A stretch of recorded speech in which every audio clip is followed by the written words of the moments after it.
Hey, hey, hey. I am your humble host, Fizz Ed Music, and this is Urban Politics. I want to thank you all for liking and subscribing. Liking and subscribing as you do, please. As soon as you have a chance, take a little cell phone over to YouTube, like and subscribe. Fizz Ed Music, Urban Politics. But without further ado, what I want to do is jump right into it like a car and drive because there's all types of tasty and delicious politics to sink our teeth into, ladies and gentlemen. It's been crazy on the political sphere lately. It is what it is. These are wild political times that we live in. I've been a purveyor of politics since I was 11 years old. I have never seen anything like this. And I've come to you on this show and said stuff like that before, like, oh, these are unprecedented times. But these are unprecedented times. There's stuff going on that ain't never went on. But I guess that's the reason why I like politics. There's always stuff going on that ain't never went on, right? And then some of this stuff has went on, but since we don't study our history, we're doomed to repeat it, right? So let's go ahead and jump right into it. First of all, I want to talk about oversight committee. There's an oversight committee in Congress. You wouldn't know with all the tomfoolery going on, right? But there is an oversight committee in Congress. The oversight committee is basically the adult in the room. They oversee all of Congress's activities, right? And they deem things, whether it be, stuff that they should be doing or stuff they shouldn't be doing. Now, there's a leader of the oversight committee. I don't have his name. You can Google it. He's an older cat. Wish no ill will on that cat, but he's got cancer, right? He's sick, right? So the leader of the oversight committee is sick, he's got cancer, so he has to step down. The vice chair of the oversight committee is a Mrs. Jasmine Crockett. And she could be the next person in line to be the leader. A lot of people are saying somebody needs to put the bug in Hakeem Jeffries' ear, and he needs to make that happen. He's the speaker, I want to say, of the House. So he could make, not the speaker of the House, he's the Democratic minority, I think, whip, whatnot. So he could make that happen, right? But like I said, somebody needs to put the bug in his ear and say, Jasmine Crockett, she needs that job. That woman is dynamic. You've seen her all over the internet. She's one of the fiercest fighters in the Democratic Party. If you get her as the vice chair, she's the vice chair right now of the Oversight Committee. But if you get her to be the chair of the Oversight Committee, the leader of the Oversight Committee, holy moly, then she's already been holding Republicans' feet to the fire. But if she's, the leader of the Oversight Committee, then she can do it legislatively, and that means just so much more than even when you're doing it articulatingly, with your mouth or whatever, or with your words, right? So that would be huge. If Jasmine Crockett could end up becoming the leader of the Oversight Committee and then put some real life oversight on Congress, because right now, the Oversight Committee ain't been doing much. And that's because whoever this cat is right now who's due to step down, he's been kind of dragging his feet. So it's probably time for him to go anyway. If we could get the likes of a Jasmine Crockett in there, that would be a chef's kiss. That'd be big. So watch this space. I'll be reporting on that. We'll see what happens. But they need to go ahead and elevate that young lady to that position so she can really get it in. She already been getting it in for the American people. But she get that position, then she can really get it in for the American people. Anyway, moving on. I want to talk about protesting. Let's talk about the sit-ins. There was a sit-in. Yeah, you might not even known it. They covered it for a hot second. Now, there's been protesting going on all over the country. First of all, if you live here in Columbus, Ohio, like I do, you go to the Tesla dealership. Tesla, I love Tesla. Our president loves Tesla. If you go to the Tesla dealership in Easton, you will see protests probably every Saturday. Every Saturday morning, you go past there, there'll be a whole bunch of people out there, and they mad at Mr. Musk. You know what I'm saying? They're mad at Elon Musk for what he been doing with that doggy or Doge and all that crap, dipping into Social Security, robbing the American people. They're mad as hell and they won't take it anymore, right? So they've been out in front of these Tesla dealerships protesting and stuff. But there was a sit-in in Washington. Cory Booker was there. Amy Klobuchar was there. Hakeem Jeffries. There's probably some other big-name Democrats there. They were opposing the Republican budget, which is due to have trillions of dollars in cuts to Medicaid and Medicare. The sit-in lasted for about 12 hours. That was major because there was plenty of folk there because plenty of people are upset about what's going on with Doge or Doggy or whatever you want to call it. Elon Musk spreading his billionaire Musk all over the place, running through taxpayer money when this guy is already getting all of this corporate welfare, right? He's already getting all of this money, taxpayer money from the government, in the way of subsidies and corporate welfare. This guy still want to take a hatchet to Medicare and Medicaid because they're trying to loosen up more funds for their billionaire buddies when they start giving those tax cuts out through this for this horrible budget, right? So he's on that, they're on that, but I like to see the likes of Cory Booker and Amy Klobuchar and Hakeem Jeffries doing something. They're doing all they can do. Because right now the Democrats, then when they go to crouch position, they're in a crouch position. Like somebody hit them in the gut, they're in the crouch position. Not too much that they can do. But what they do have is the power of their voice. You know what I'm saying? So they need to get out there and let the American people know. You know what I'm saying? With Elon Musk, Doge, Trump, all this crap that's going on. They need to be a sounding board to let people know what's going on. Let people know that Doge only exists to take taxpayer money and lace rich people's pockets with cash. And one of the richest man in the world is heading it up. So they need to grab the bullhorn and let the American people know that. But it looks like the American people are paying attention. Like I said, protests all over the place. And this is not an election year, right? None of that. Nobody's on the ballot. But they got thousands of people coming out in droves to these places, to see AOC speak, to see Bernie Sanders speak. Because people, once again, they're mad as hell and they won't take it anymore. So they got to go out there and they're protesting. I love to see it. Let's keep seeing it, America. Keep it up. If they can keep this fervor up until I think 26 is when the big midterm election comes up, and we could probably flip. You know what I'm saying? Maybe the House and the Senate. Keep the momentum going till then. If we can keep it going till then the voting will show that the American people are upset because they'll vote a whole lot of Republicans out of office. But we'll see. We will see. This is America, and even though people are mad, even though people are protesting, you still got not an equal, but there's still a number of people who are just out of touch, out of tune, don't know anything, and they're like, oh, I'm fine, my life is fine, so everything's fine. And that's how that goes sometimes. I tell people all the time, you're hard-pressed to convince a person who's smart and successful that there's a problem, right? Even if they have eyes, even if they have ears, even if they watch the news every day like me, even if they know what's going on like me. These are smart, thoughtful individuals, but when they're doing good and everything is fine in their lives, it's hard to impress upon them that there's a problem. It's hard to impress upon them that there are reasons that they should be upset. When they're like, nah, I'm just fine. Things are going great for me. My money good. My life is good. But your brethren, your sister are hurting because of horrible policies from a horrible president. So you got to get some skin in this game. You have some skin in this game, right? Because no man's an island. No woman's an island. No woman or man stands alone. We all need each other, right? So if it's hurting you, it's hurting me as well. Anyway, moving on. Let's talk about Trump and his horrible numbers. This first 100 days has been a debacle. That's what Rachel Maddow was saying. She said it has been a pure debacle. It has. This guy was handed. He was handed an economy. I'm going to keep saying it, ladies and gentlemen. I know you've heard me say it. I'm going to say it again. He was handed an economy that was the envy of the world. This guy screwed it up in 2-3 months. How do you do that? Unless you purposefully set out to do it. Now, Trump has screwed up every business he ever had, right? He got a ton of cash from his dad. He blew through that, had to go to Russia, beg for help. That's why he's their useful idiot. Because he'll always be beholden to them because they gave him a ton of cash that he squandered when his dad gave him the first ton of cash because he don't know what he's doing. And now he got all America's money and he don't know what he's doing. And it's obvious. Like I said, he done screwed up an amazing economy in 2-3 months. You almost have to try to do that. That's almost something you have to plan to do. I don't think he planned to do it. He's just a horrible businessman and he's not a smart guy. It is what it is. I had a friend, not necessarily my friend anymore. I had to stop talking to him because we just couldn't agree on some things that were facts.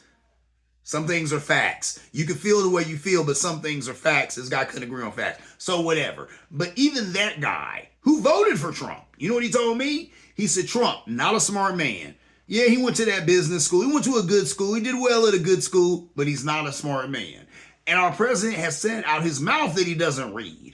So, here's a man who's not that intelligent and he don't read. Why would you think that he wouldn't screw up the economy? Why would you think? I'm sorry. I gotta laugh to keep from crying because it's woeful ignorance. That's what it is, man. It's purposeful ignorance. People can't be this stupid. You're not this stupid. But people were this stupid when it came to Trump, and they voted for a guy who He's an idiot. When he talks, he can't even keep. Oh my God, this guy can't even keep a coherent thought. So why did you not think that all this was going to happen? It is what it is. So how's his numbers looking? Horrible. Trump underwater with every demo. Men, women, young people, Asians, educated, uneducated. Let's go down here and check out how's he underwater. Listen, first of all, they did a poll, right? And the poll was, who thinks Trump is a dangerous dictator whose power should be limited before he destroys American democracy, right? As when it comes to black folks, 67% of black people agree with that phrase. He's got to be stopped before he destroys democracy, right? 67%. Latino and Latinas, the Boricua Nation, I see out there, 63% of them said, he got to be stopped before he destroys democracy. Asians, 58%. That's a plurality of Asians who said, yo, he need to be stopped. Now, here's the number that probably not won't surprise you. White folk, 45%. Come on, white folk. Even y'all see what he's doing.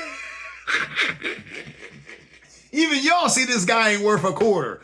But unfortunately, this presidential poll and a lot of racial conversations, I think when you have them, I think some white folk unfortunately internalize it. And they think that when you say something bad about the president because he's racist or something like that, they think it reflects on them because they share his skin color. No ma'am, no sir. It doesn't. So white folk, that number should be a lot higher because a lot of y'all are hurting right now big time from this guy's policies. How many farmers we got out there that are hurting right now? And farmers of color, Ben ain't getting nothing from the government. So we ain't, so the black farmers ain't hurting. It's the white farmers that are dying right now. And only 45%? I think that number's a lot higher. But I think you have a lot of people who are going to just hold out with this guy because A, they don't want to admit that they've been duped. And B, they don't want to admit that it was really the racist piece that they were interested in. And some of this other stuff really doesn't make a difference to them. They just care about the racism and keeping racism and white supremacy going. So there's that. But I think that 45% should be higher. But he's underwater with all of these demographics. Why? Because he sucks. This has been a horrible first 100 days. But I'm going to tell you, ladies and gentlemen, I don't think he even cares. I don't think he cares because I think he's planning a coup.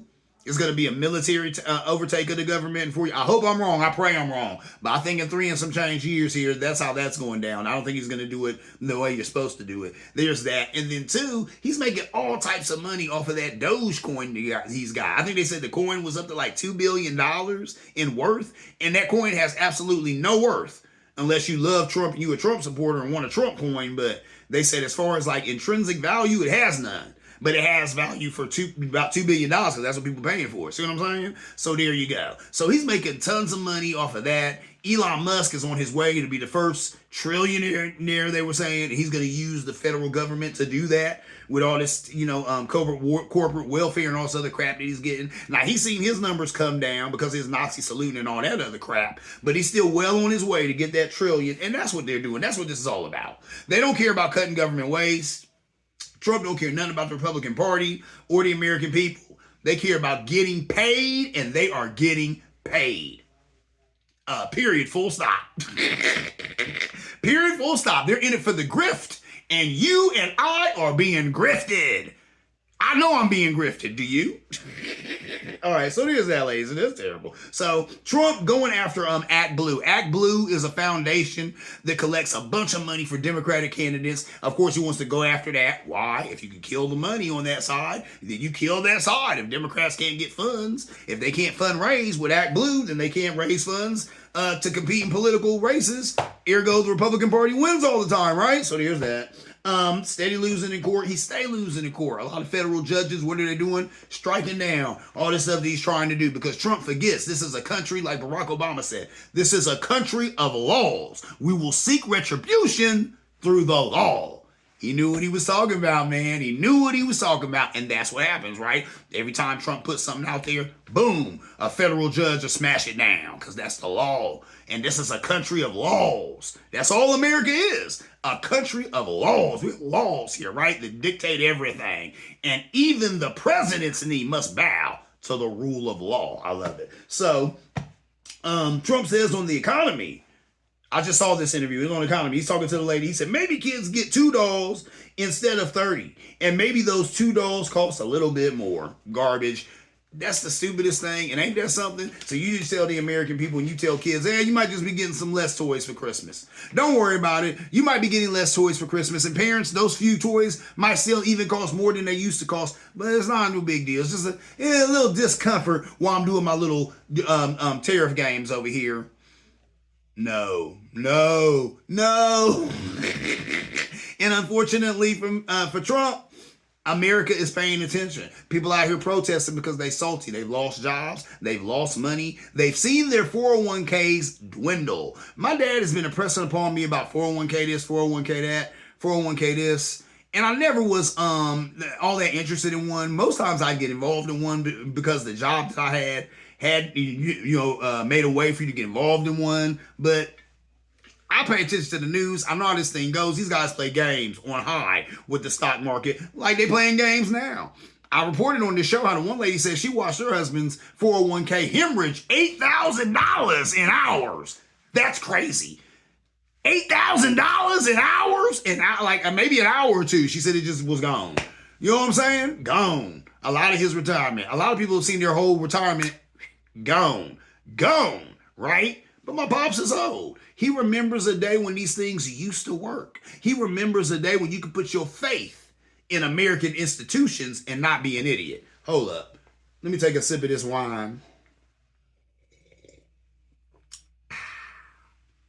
Moscato. I love it. Something to wet my whistle and something also to soothe my mental because these are trying times, right, ladies and gentlemen. Like I just said, we're in a time in America where you cannot put your faith in American institutions like you used to, So everybody's got to get hip to that. My dad, he's in his 70s. He got to get hip to that. I told him, you got to get up on that, Pops, because times have changed, and that's where we're at in this country. You can't depend on nothing. You better hope it works. You better hope it works. It worked yesterday. It might work today. Might work tomorrow. Let's hope it works, right? So last thing I'm going to talk about was one of the few things that could cut your boy Trump off. Saying come off at the knees. What was it? Trump had a come to Jesus meeting. Now that's what we used to call it back when I was a job developer. And that's when you would have a kid come to the table and let them know, hey, look, we've been doing all these different things for you. Helping you get a job, helping you get housing, helping you get clothing, all of that. If you don't get your act together and start taking apart and these things we're trying to do for you in your life, services are over. We're done. We're done. You can go out here and get how you live. We called it a come to Jesus meeting. So Trump had a come to Jesus meeting, right? So the CEOs of Lowe's, Home Depot, Target, Walmart, all the heavy hitters met with Trump and said the shelves would be empty by summer if he don't cut out the games. Now, of course, I'm paraphrasing, ladies and gentlemen. That's pretty much what happened. They got him in the room, and that's what they told him.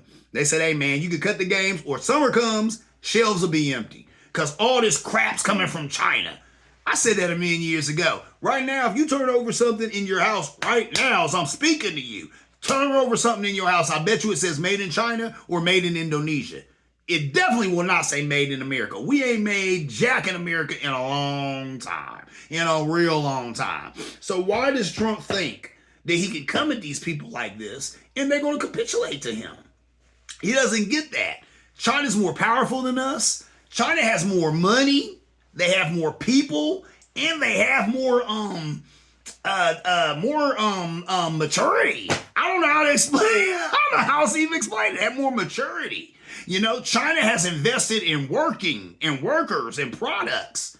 Instead of like here in America, we've given all our money to people who don't produce. We've had huge corporate parachutes, right? For, CEOs and stuff, people who don't do anything. But the people in the ground floor who actually make these products or who actually produce these services, they get nothing. In China, it's been different. They've rewarded workers or at least put money into workers, to boost that up. So they kind of know what they're doing over there. Over here, nah, we playing a game that ain't working. That's the reason why we're struggling on the world market. And then this guy, Trump, thinks that he gonna pull everything back and think that they're gonna come to him. That's not how that works. I seen a reel where they were talking about how they said that a lot of Chinese diplomats, they're not taking his calls, and they said they've been mocking Trump. So I guess he calls.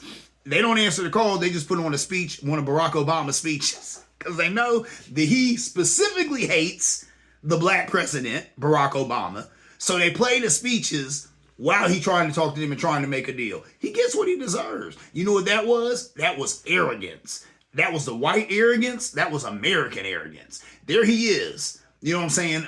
Riding on that American exceptionalism. I told my father the last time America was exceptional was 1974, 2 years before I was born.